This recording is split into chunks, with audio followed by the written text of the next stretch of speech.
भगवत गीता के आज के इस क्लास में हम आरंभ करने जा रहे हैं अध्याय 4 श्लोक संख्या 22।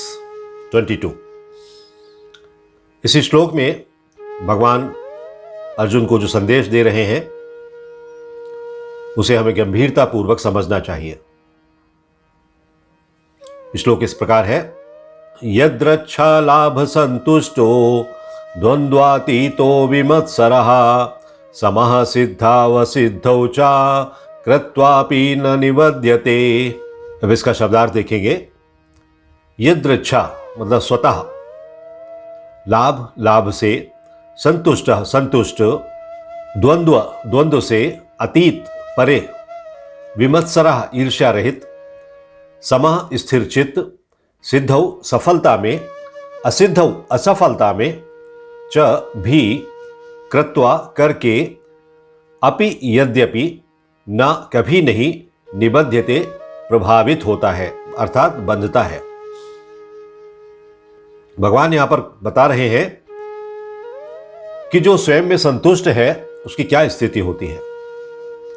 भावार्थ देखते हैं। भावार्थ में श्रील प्रभुपाद ने क्या लिखा है। श्रील प्रभुपाद कहते हैं कि जो स्वतः होने वाले लाभ से संतुष्ट रहता है, हमने लाभ का कोई प्रयास नहीं किया, लेकिन स्वतः जो लाभ हो रहा है उससे पूरी तरह सेटिस्फैक्शन है, संतुष्टि है, और जो द्वंद्व से मुक्त है और ईर्ष्या नहीं करता, जो सफलता तथा असफलता दोनों में स्थिर रहता है, समभाव, वो कर्म करता हुआ भी कभी कर्मों के फल से बंधता नहीं है। जो इन सभी स्थितियों में समान रहता है वो कभी भी कर्म करता हुआ भी कर्म से बंधता नहीं है। इसके तात्पर्य भी समझेंगे कि हमें श्रील प्रभुपाद ने क्या संदेश दिया है। Purport by his divine grace AC भक्त वेदांत स्वामी श्रील प्रभुपाद की जय। तात्पर्य में कहा गया है कि कृष्ण भावना भावित व्यक्ति अपने शरीर निर्वाह के लिए भी अधिक प्रयास नहीं करता। इसका अर्थ है कि जितना जो कुछ जैसा भी मिल जाता है उसी में ही वो अपना जीवन यापन करता है। कोई बहुत ज़्यादा प्रयास नहीं करता, बहुत दौड़भाग नहीं करता। आपने देखा होगा जैसे कि मुंबई की लोकल ट्रेन्स में लोग कितनी मेहनत करके जाते हैं, आते हैं, और थोड़ी सी मुद्रा के लिए, थोड़े से पैसे के लिए बहुत परिश्रम करते हैं। सुबह निकल जाते हैं, रात को लौटते हैं। तो प्रभुपाद यहाँ कहते हैं कि कृष्ण भावना भावित व्यक्ति जो है वो अपने शरीर निर्वाह के लिए भी अधिक प्रयास नहीं करता है। जो आराम से मिल गया थोड़ा बहुत, बस उतना पर्याप्त है। वो अपने आप होने वाले लाभों से संतुष्ट रहता है। जितना भगवान ने उसे दिया उससे उसे सेटिस्फैक्शन होता है, संतोष होता है। वो अभी उसको 10,000 मिला तो वो ऐसा नहीं कि वो 30,000 के लिए कोशिश करने लगे। 10,000 में संतुष्ट रहेगा और फिर भगवान उसकी आवश्यकताओं की पूर्ति फिर से करेंगे। क्यों? क्योंकि वो कृष्ण भावना भावित है, कृष्ण कॉन्शियसनेस में है। वो ना तो मांगता है ना उधार लेता है। बहुत से लोग होते हैं ना, आपने देखा होगा, 10,000 रुपये सैलरी लेकर आए, 10 तारीख तक समाप्त हो गई, उसके बाद उधार मांगना शुरू कर दिया। अब दुकान वाले से, किराने वाले से उधार ले लिया, दूध वाले से उधार ले लिया, मेडिसिन वाले से उधार ले लिया। तो ना वो उधार लेता है ना किसी से मांगता है, किंतु यथा सामर्थ्य वो सच्चाई से कर्म करता है। वो अपनी पूरी ताकत के साथ, पूरी सामर्थ्य से, ईमानदारी और सच्चाई के साथ कार्य करता है और अपने श्रम से जो प्राप्त हो जाता है उसी में संतुष्ट रहता है। अपनी मेहनत करके जो कमाता है उसी में उसको संतुष्टि मिलती है। अतः वो अपनी जीविका के विषय में स्वतंत्र रहता है। ऐसा व्यक्ति, क्योंकि वो गलत तरीकों से धन नहीं कमा रहा है, इसलिए उसे किसी की सुनने की ज्यादा जरूरत नहीं है। वो स्वतंत्र रूप से, किसी के अधीन होकर नहीं, स्वतंत्र रूप से अपना जीवन यापन करता रहता है। वो अन्य किसी की सेवा करके कृष्ण भावनामृत संबंधी अपनी सेवा में व्यवधान नहीं आने देता। अगर वो 10,000 के बजाय 30,000 कमाने के लिए अपने बॉस के, अपने सुपरवाइजर के, अपने सुपीरियर के, किसी की और ज्यादा सेवा करने लगे तो उसको भगवान की सेवा के लिए समय कहां मिलेगा। इसीलिए यहां कहा गया है कि वो कृष्ण भावनामृत की सेवाओं में अपना व्यवधान नहीं आने देता है। जितनी जरूरत के मुताबिक है उतना ही कमाता है और चला आता है घर। किंतु भगवान की सेवा के लिए संसार की द्वैतता से विचलित हुए बिना कोई भी कर्म कर सकता है। संसार की द्वैतता, डुअलनेस, इससे विचलित नहीं होता है वो। संसार में बहुत सारी चीजें हैं, लोगों के रूप ही छद्म हैं, दो रूप लेकर लोग घूम रहे हैं, तो वो द्वैतता जो है उससे विचलित नहीं होता है और कर्म करता रहता है अपना। तो संसार की द्वैतता गर्मी सर्दी अथवा सुख दुख के रूप में अनुभव की जाती है। गर्मी सर्दी और सुख दुख है, मान अपमान है, तो ये सभी चीजें जो हैं उनसे कोई फर्क नहीं पड़ता उसको। कृष्ण भावना भावित व्यक्ति द्वैतता से परे रहता है, वो इन सब चीजों से दूर रहता है, उसे कोई फर्क नहीं पड़ता, क्योंकि कृष्ण को प्रसन्न करने के लिए वो कोई भी कर्म करने से झिझकता नहीं है। वो क्या चाहता है? वो सिर्फ कृष्ण की सेवा चाहता है, कृष्ण को प्रसन्न करना चाहता है, कृष्ण के लिए सब कुछ करना चाहता है। इसलिए उसे कोई भी मेहनत, कोई भी परिश्रम का कार्य करने में कोई दिक्कत नहीं होती है। अतः वो सफलता अथवा असफलता दोनों में ही संभाव रहता है। सफल होता है तो भगवान के लिए होता है, असफल होता है तो भगवान के लिए होता है, इसलिए उसे कोई चिंता नहीं होती है। ये लक्षण तभी दिखते हैं जब कोई दिव्य ज्ञान में पूर्णतः स्थित हो जाता है।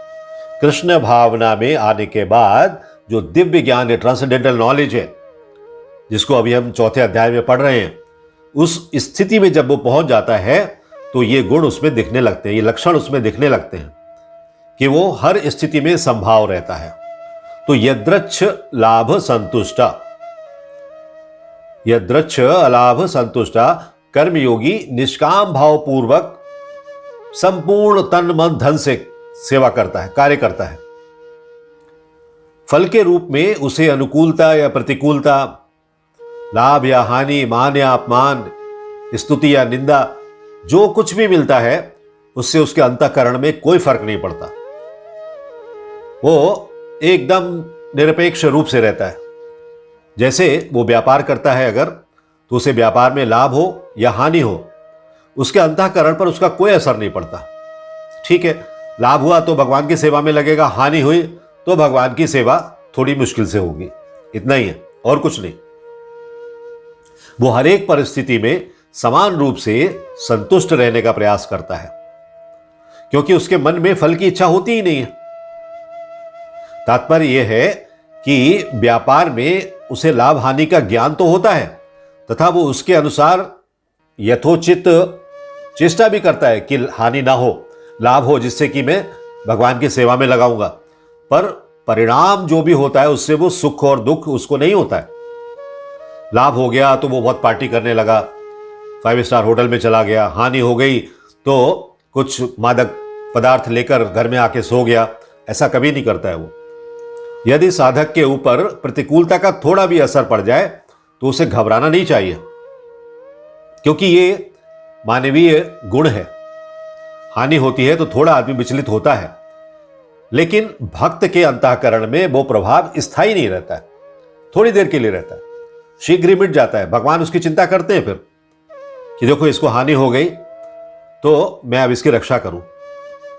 इसीलिए इस श्लोक में जो लाभ शब्द आया है वो प्राप्ति के अर्थ में, कुछ गेन करना, प्राप्त करना, जिसके अनुसार लाभ या अनुकूलता का मिलना ही लाभ नहीं है, बल्कि लाभ हानि, अनुकूलता प्रतिकूलता दोनों, प्लस और माइनस दोनों, नेगेटिव और पॉजिटिव दोनों, जो भी प्राप्त हो जाए वो सब कुछ लाभ है।